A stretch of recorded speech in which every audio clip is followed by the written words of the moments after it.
Hello everyone! Welcome back to my channel. It's me, Nikki B, and for today's vlog, I'm gonna be answering another most frequently asked question, which is, paano ba tayo mapapansin ng prospects or clients natin dahil sa dami na nag-a-apply ngayon, lalo na because of the situation we're currently in. Many people are considering to work from home. Paano ba tayo mag-stand out, lalo na para sa mga newbies or may experience naman sa corporate world pero sa freelancing nga lang is wala. So, they're having difficulties making their prospects or clients notice them. So, if you're interested to know my 3 quick tips for clients to notice you, then stay tuned and keep watching.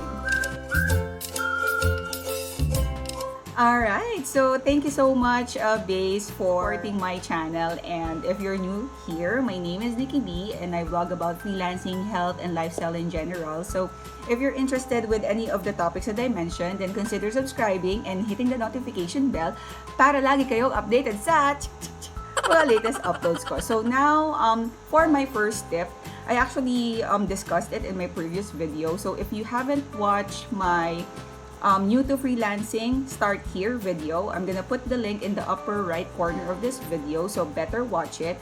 To summarize, I tell that there in that video that you have to be clear with your target market, with the service, and the results that you're able to offer. You have to narrow down, to niche down, para you can hyper-focus your attention, your efforts in helping those people na pasok sa target market mo. So, if you haven't watched it, please watch that. And after doing the exercise that I shared there, please put that description in your profile. Let's say I'm an e-commerce business owner and I've been running my FB ads pero walang ROI. Nahirapan akong makabenta. And then here you are, nakita ko yung profile mo somewhere na it says, I help e-commerce businesses triple their revenue using high converting Facebook ads. So if you were in my position, wouldn't you be interested to message that person and know how he does that?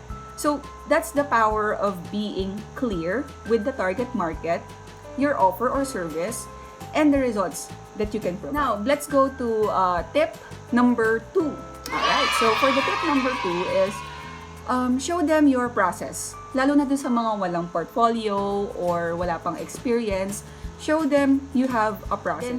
Learn a few skills. You can either, yung marami nagtatanong sa akin, paano? Wala akong experience as a VA. Yes, you can watch tutorials, you can enroll for a course, or you can find clients who are willing to train their people. You just have to be creative and resourceful. So, show them your process. And lastly, quick tip number 3, give them a valuable offer that they can use right away kahit hindi ka pabayad. Yes, because let's say naghahanap sila ng copywriter that would help them create email sequences for their subscribers. Actually, ang gagawin ko pag ganon is magsasubscribe, kung alam ko yung company nila, magsusubscribe ako sa email list nila. And then, para makareceive ako ng emails na sinasend nila sa current subscribers nila. Then I would tweak it, I would reword it, then magsasabi rin ako ng mga advice na para mas maganda yung, mas tumaas yung open rate nila, or mas tumaas yung click-through rate nila, ito yung gagawin ko, and stuff. And clients really appreciate that. And kapag nagamit nila yon at nagkaroon sila ng results, guess what? You won't even have to hard sell. Sila pa yung nalapit sila, ito yung hinahanap ko, pwede mo ba akong tulungan? So yeah, I hope I was able to provide a simple, actionable steps that you can start doing for your freelancing business so that clients start to get to notice you. And the more you talk to clients, the better insight you gain about their needs. Kaya huwag kayong matakot. Actually sila, isipin nyo, kayo yung tutulong sa business nila na lumago.